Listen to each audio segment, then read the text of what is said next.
Abdullateef ti rẹ́wọ̀n ọdún 5 he nílùú Ìlọrin o. Èyí lohun tó ṣe. Àṣé lóòótọ́ lòwe Yorùbá tó sọ pé ìyìn ogún ọdún a máa jóni lọ́wọ́ fẹlifẹli. Lọ́jọ́ Ẹtì Friday ọjọ́ 5 oṣù Kejìlá ọdún 2025 tá a wà yìí náà ni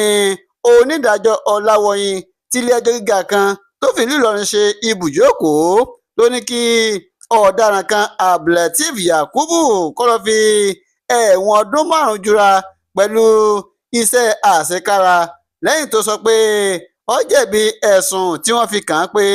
wọ́n ń ṣe ní Abdullateef ló mú arákùnrin kan tórúkọ rẹ̀ ń jẹ́ Abubakar Babatunde tó mú ọ̀bẹ tó fi la ọkàn rẹ̀ lágbègbè gáràjì Ṣàwó nílùú Ìlọrin tí ṣe olúlu ìpínlẹ̀ Kwara lọ́jọ́ 26 oṣù Kejìlá ọdún 2023. Adájọ́ ní lẹ́yìn tí òun yẹ àwọn ẹ̀sùn tó gbé síwájú òun tóun yẹ̀ wò finifini òun rí i pé Abdullateef ó jẹ̀bi ẹ̀sùn tí wọ́n fi kàn án. Tẹ́ ò bá gbàgbé látọdún 2023 tí ìṣẹ̀lẹ̀ náà ti ṣẹlẹ̀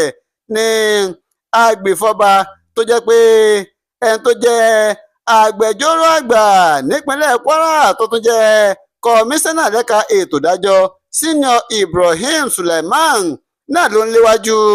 àwọn agbèfọ́ba tó kù nílé ẹjọ́ tí wọ́n sì taari Abdullateef wọ́n taari rẹ̀ lọ sí iwájú ilé ẹjọ́ láti wá jẹ́rìí ara rẹ̀ lórí ẹ̀sùn tí wọ́n fi kàn án ọ̀hún. Láti ìgbà náà lọ́hùn-ún ni àwọn agbèfọ́ba wọ́n ti kó àwọn ẹlẹ́rìí 4 tó fi mọ́ ẹni tí ó fi ọ̀bẹ tó fi ṣe iṣẹ́ aburú fún yìí ni wọ́n kó wọn lọ sí ilé ẹjọ́ láti jẹ́rìí tako Abdullateef lórí ìwà burúkú tó hù ọ̀hún. Bákan náà ni Abubakar Babatunde tó fi ọ̀bẹ la ọkàn rẹ̀ òun náà pé bàbá rẹ̀ wá gẹ́gẹ́ bí ẹlẹ́rìí táwọn náà sì dúró gẹ́gẹ́ bí ẹ̀rí máa jẹ́ mìíṣó. Ní báyìí o nígbà tí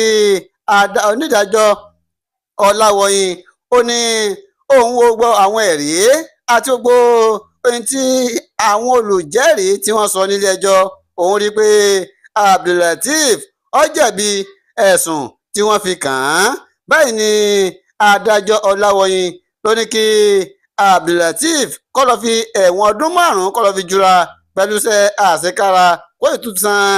ẹgbẹ̀rún lọ́nà 50 náírà 50,000 naira gẹ́gẹ́ bí owó gbàmábínú kí eléyìí kó lè jẹ́ ẹ̀kọ́ fún gbogbo àwọn tó bá ń gbèrò láti hu àwọn ìwà burúkú wọ̀nyí. Lẹ́yìn tí wọ́n gbé ìdájọ́ kalẹ̀ tán ní Senior Ibrahim tó jẹ́ agbẹjọ́rò àgbà àti kọmíṣánná lẹ́ka ètò ìdájọ́ ni wọ́n gbóríyìn fún adájọ́ tí wọ́n sì ní àwọn rí i pé ìdájọ́ òdodo wáyé níbi ẹ̀sùn tí wọ́n fi kàn án ọ̀hún.